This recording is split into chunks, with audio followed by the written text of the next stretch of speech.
So here's what we're looking at. Everything in white is pretty much a color that needs to be done. If I move this lamp here, so now everything you're seeing in white is light bleed, and I believe that's coming from just all this exposed fiber optic here. That's a lot of color going on around it, and I wouldn't be surprised at all if it's affecting the fiber optics that are all over the place. There are a couple warm lights, like that big one in the center top there, but all those across the top on this one should be a pure red, and they definitely are not. And those over there should not be what they are. There is one green one in the bottom, the very bright one, but the other two green ones are not supposed to be green, I don't believe. Those red should be a bit redder. However, as you can see, that still leaves a lot of fiber optics to plug away. So I'm going to sort these into sections. Like in the center panel, there's that top left, what is that, 4x4 of them. Then over on the top right, there's 2x3, and then 2x3 at the bottom, and so on and so forth. So what that's going to involve is me taking strand by strand. I should probably even get a different unique color so that I can be sure that everything's looking right. And this is an interesting view here showing how much the fibers are sticking out of the photo etch. So what I'll probably do is, as I do each one, I'll simply tug it as far back as possible. Some of them are as far back as possible. A couple others I know can be dragged. So I'll see if I can get some video of this and we'll check it out. Yeah, so for an example of the light bleed, that's the lamp causing all those top row of red to not be red anymore. Over on those fiber optics, I sprayed those black. What I may have to do is some very strategic masking and spray a lot of this black just to help cut down on all the light bleed, because that is definitely bad. Right? Right. And here's a technique I don't use too often. A little bit of heat. I can't use a heat gun or a hairdryer in this case because of the delicacy of the fiber optics. I could mask it off and block it somehow from the heat, but I'll just let it sit like this for an hour or so.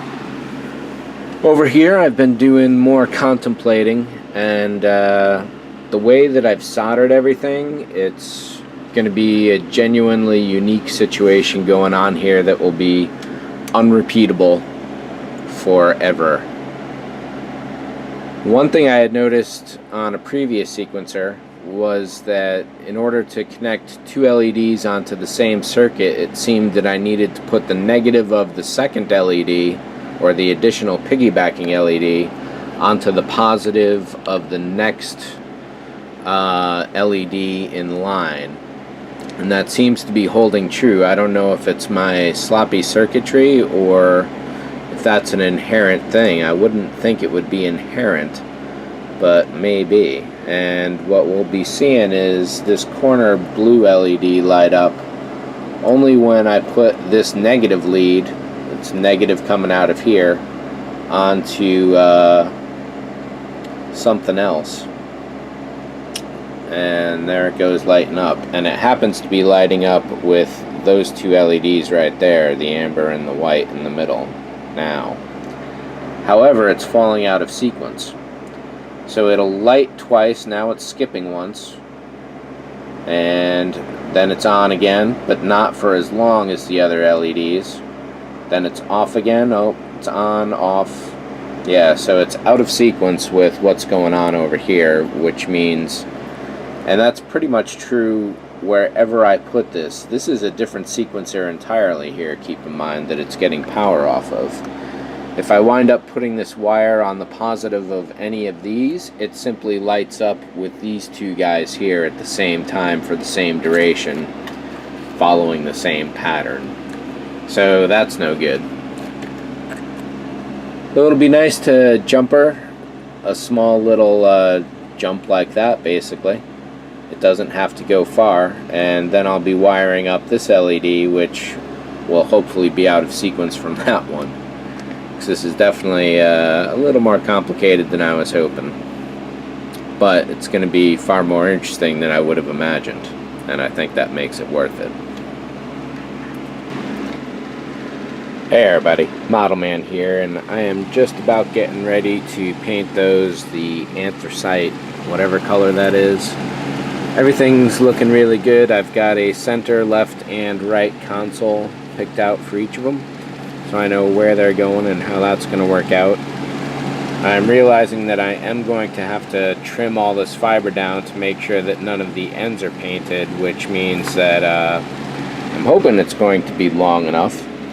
I was just realizing that I haven't really done a proper test fit on how all this fiber gets through there and over and around, especially around these resistors, because those are going to be hot, which means any fiber that touches them is going to melt and crinkle up. So I have to be very careful about how that gets threaded through, and there's a little bit of danger right there with that guy as well. So I'm expecting all the LEDs for them to line up, one in here maybe, I guess, one over here, I guess. I could probably do some on the side going this way. I see several of them going over here. So hopefully I'll be able to get all this fiber to fit just as I did over here for the freezer tube walls. And looking everything over, I threw some white glue into a couple sections here to help stabilize those fibers. You can see that bundle moving there by me pressing the front. I keep trying to snug it over to the side, but it keeps wanting to do its own thing.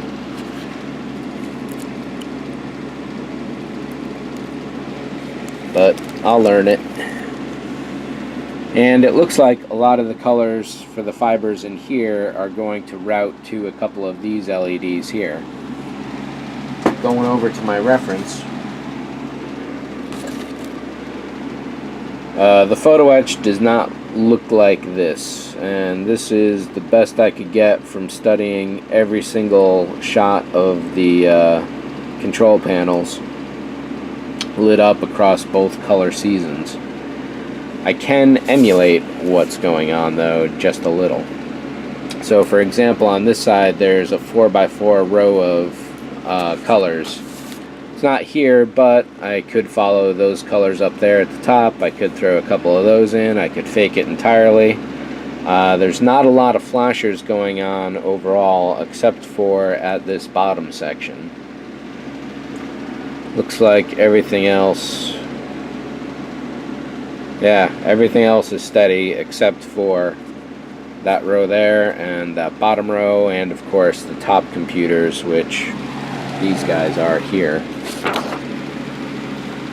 The sequencer is not working as it had been tested immediately before I glued it into place, so that was kind of a surprise.